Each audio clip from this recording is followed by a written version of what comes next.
Hello friends, welcome to pregnancy Saheli. Friends, आज के video में हम लोग बात करने वाले हैं कि रिलेशन के समय ऐसी कौन सी गलतियां कर देते हैं जिसकी वजह से आपकी प्रेगनेंसी नहीं हो पा रही है। आप लोग पूरे महीने जो ट्राई कर रहे हैं, अच्छे से सब कुछ फॉलो कर रहे हैं, फिर भी यहाँ पे प्रेगनेंसी नहीं रुकती है। तो आज का वीडियो पूरा उसी टॉपिक के ऊपर डेडिकेटेड है, तो वीडियो एंड तक जरूर देखिएगा। वीडियो पसंद आए तो वीडियो को लाइक कर दीजिए, फ्रेंड्स और फैमिली मेंबर्स के साथ शेयर जरूर कीजिएगा, और जो भी फ्रेंड्स नए चैनल को सब्सक्राइब भी कर दीजिए। पास में बेल को ऑन रखिएगा ताकि हर नए वीडियो की नोटिफिकेशन सबसे पहले आपको मिले। और यहाँ पे जो जानकारी आपको मिल रही है वो बिल्कुल फ्री है, तो फ्रेंड्स और फैमिली मेंबर के साथ शेयर करना ना भूलें। तो चलिए ज्यादा टाइम ना लेते हुए वीडियो की शुरुआत करते हैं कि ऐसी कौन सी गलतियां हैं जो रिलेशन के टाइम पे आप लोग करते हैं, उसकी वजह से ही यहाँ पे प्रेगनेंसी नहीं रुक रही है। तो सबसे पहले तो माइंडसेट में ये होता है कि आपने ओव्यूलेशन को ट्रैक किया हुआ है, आपको पता है कि आपका ओव्यूलेशन कौन से दिन होने वाला है और उसी दिन आप लोग रिलेशन रखते हैं। और वहां पे क्या होता है कि उसी दिन पे रिलेशन रखने के लिए माइंडली बहुत स्ट्रेस होना पड़ता है। हस्बैंड को भी स्ट्रेस रहता है, लेडी को भी स्ट्रेस रहता है। तो कहीं ना कहीं स्ट्रेस की वजह से आप लोग अच्छे से रिलेशन नहीं बना पाते हो, माइंडली आप सेट नहीं हो, और वहां पे आपकी गलती हो रही है। तो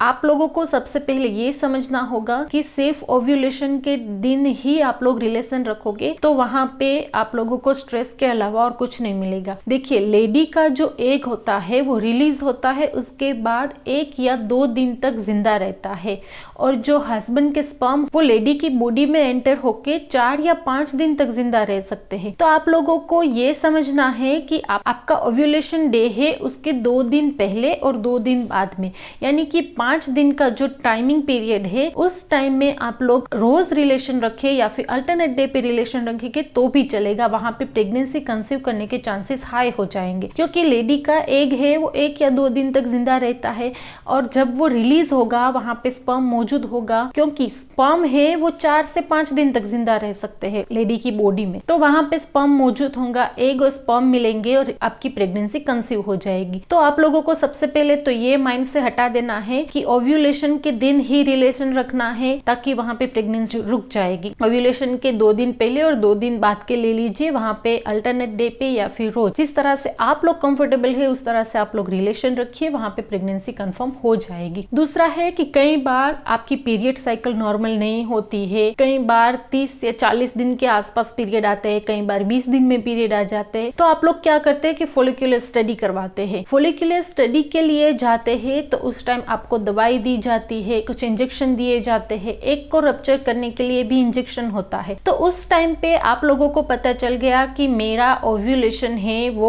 15वें दिन होता है या फिर 70वें दिन होता है, कोई भी दिन आपको पता चल गया है कि मेरा ओव्यूलेशन इसी दिन पे होता है। 1 या 2 महीने आपने अच्छे से फॉलिक्यूलर स्टडी करवाई, उसके बाद आपने बंद कर दिया फॉलिक्यूलर स्टडी करवाना, और उसके बाद आप अपने आप ही उसी दिन पे रिलेशन रखने के लिए ट्राई करते हैं। आपको ये नहीं पता होता है कि आपका ओव्यूलेशन डे अब चेंज हो गया है, क्योंकि वहां पे आपने दवाई ली थी, इंजेक्शन लिए थे, एग को रप्चर करने के लिए भी इंजेक्शन दिए गए थे। तो वो जो साइकिल है वहां पे डिजाइन की गई हुई थी ताकि आपका ओव्यूलेशन टाइम से हो और वहां पे एग और स्पर्म मिले। बट यहाँ पे जैसे ही आपने दवाई बंद की, वहां पे आपकी हार्मोन के ऊपर आपकी साइकिल चली जाएगी और उसके हिसाब से ओव्यूलेशन होगा। तो आप लोग जो दवाई लेते हैं उस टाइम पे फॉलिक्यूलर स्टडी करवाते हैं, और उस टाइम पे जो ओव्यूलेशन होता है वो और दवाई बंद करने के बाद का जो ओव्यूलेशन है वो टाइमिंग में बहुत ज्यादा डिफरेंस आ जाता है। कई बार आगे हो जाता है, कई बार पीछे होता है, तो वो आपके टोटली हार्मोन के ऊपर डिपेंड है। तो यहाँ पे आप लोग ये मिस्टेक कर रहे हैं कि दवाई बंद करने के बाद भी आप लोग जो ओव्यूलेशन साइकिल है वो अच्छी तरह से ट्रैक नहीं कर रहे। ओव्यूलेशन किस तरह से काउंट करना है, आप लोग बिना दवाई के नॉर्मल आपका जो लॉन्ग साइकिल है या फिर शॉर्ट साइकिल है, किस तरह से ओव्यूलेशन डेज को काउंट करना है, किस तरह से रिलेशन रखना है, उसके ऊपर मैंने पूरा वीडियो बनाया है। उसकी लिंक मैं नीचे डिस्क्रिप्शन बॉक्स में दे दूंगी, उससे भी पूरा जरूर देखिएगा और समझिएगा कि आपका ओव्यूलेशन बिना दवाई के किस तरह से काउंट करना है। कई बार ओव्यूलेशन काउंट करने के लिए आप लोग मार्केट से ओव्यूलेशन किट भी लाते हैं, तो वहां पे भी वो जो ओव्यूलेशन की किट है वो आपके हार्मोन को नहीं डिटेक्ट करती है, आपके ओव्यूलेशन को डिटेक्ट करती है। तो अगर हार्मोन की गड़बड़ी है तो वहां पे ओव्यूलेशन किट भी प्रॉपरली वर्क नहीं करेगी। तो आप लोग प्रॉपरली ओव्यूलेशन किट पे ही डिपेंड है। तो यहाँ पे एक ये सजेशन ये भी है कि आप लोग टोटली ओव्यूलेशन किट पर डिपेंड ना रहिए और अपने अपने आप भी अपने बॉडी के सिम्टम को समझिए, या फिर आप फॉलिकुलर स्टडी के लिए जाइए, वहां पे बहुत ही अच्छी तरह से मेजरमेंट मिलेगा। आपका एग कब रप्चर हो रहा है, कब मेच्योर हो रहा है, वो सारी डिटेल वहां पे आपको दी जाएगी। तो उसी टाइम पे आप लोग रिलेशन रखेंगे तो वहां पे आपका जो प्रेगनेंसी कंसीव करने का जर्नी है वो कम हो जाएगा और आप जल्दी से प्रेगनेंसी कंसीव भी कर सकते हैं। ये भी माइंड में होता है कि जब हम लोग रिलेशन रखते हैं तो रिलेशन के बाद सब कुछ बाहर आ जाता है, तो क्या उसी की वजह से प्रेगनेंसी नहीं रुक रही है। तो ये माइंडसेट 10 में से 8 लोगों को होता है कि ये इसी वजह से हमारी प्रेगनेंसी नहीं रुक रही है। तो यहाँ पे ये टोटली गलत है। आपकी हस्बैंड की बॉडी में से जो स्पर्म आपके बॉडी में गए हैं, जो लिक्विड बाहर आता है उसमें 90% पानी होता है, 10% ही स्पर्म होते हैं। तो स्पर्म जो है वो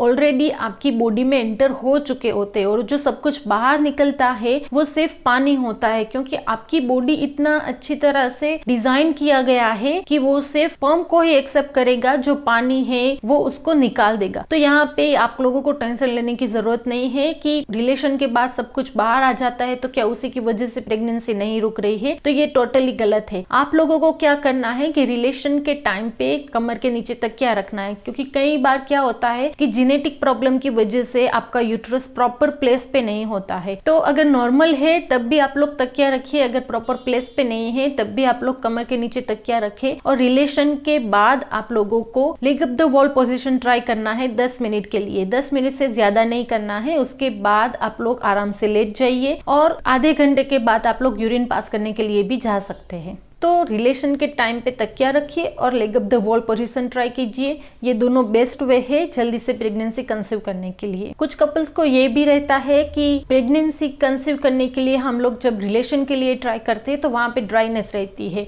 और क्या उसी की वजह से हमारी प्रेगनेंसी जल्दी से कंसीव नहीं हो पा रही है। तो यहाँ पे आप लोग गलती करते हैं कि आप कोई भी जेली या फिर कोई भी ऑयल लेकर आप लोग ट्राई करते हो, तो वहां पे जो स्पर्म काउंट है उस पर इफेक्ट पड़ेगा। आपके जो स्पर्म ऊपर तक जाने के लिए ट्राई कर रहे हैं उस पे भी इफेक्ट पड़ेगा। तो यहाँ पे आप लोगों को ड्राइनेस के लिए सिर्फ कोकोनट ऑयल यूज करना है, वो स्पर्म पे इफेक्ट नहीं करेगा और स्पर्म को आगे मूव करने में भी हेल्प करेगा। तो ड्राइनेस के लिए आप लोग कोकोनट ऑयल ही यूज करें, उसके अलावा कुछ भी यूज ना करें। तो यहाँ पे कुछ टिप्स मैंने बताई है आप लोगों को कि रिलेशन के टाइम पे आप लोग क्या गलतियां करते हैं जिसकी वजह से आप लोगों की प्रेगनेंसी कंसीव नहीं हो रही है। इन सारी टिप्स को फॉलो कीजिए, अपने रूटीन में कुछ चेंजेस लाइए, एक्सरसाइज वगैरह कीजिए, जिससे आपका माइंड फ्रेश रहेगा, आपके हार्मोन्स बैलेंस में रहेंगे और प्रेगनेंसी जल्दी से कंसीव हो जाएगी। वीडियो कैसा लगा है हमें कमेंट में बताना ना भूलिए, और कोई क्वेरी कंफ्यूजन है तो भी हमें कमेंट में बताइए, हम पूरी कोशिश करेंगे आपके सवालों का जवाब देने की। वीडियो पसंद आया तो वीडियो को लाइक कर दीजिए, हो सके उतना शेयर कीजिए, और जो भी फ्रेंड्स नए चैनल को सब्सक्राइब किए बिना ना जाए। मिलते हैं नेक्स्ट वीडियो में, तब तक के लिए कीप स्माइलिंग।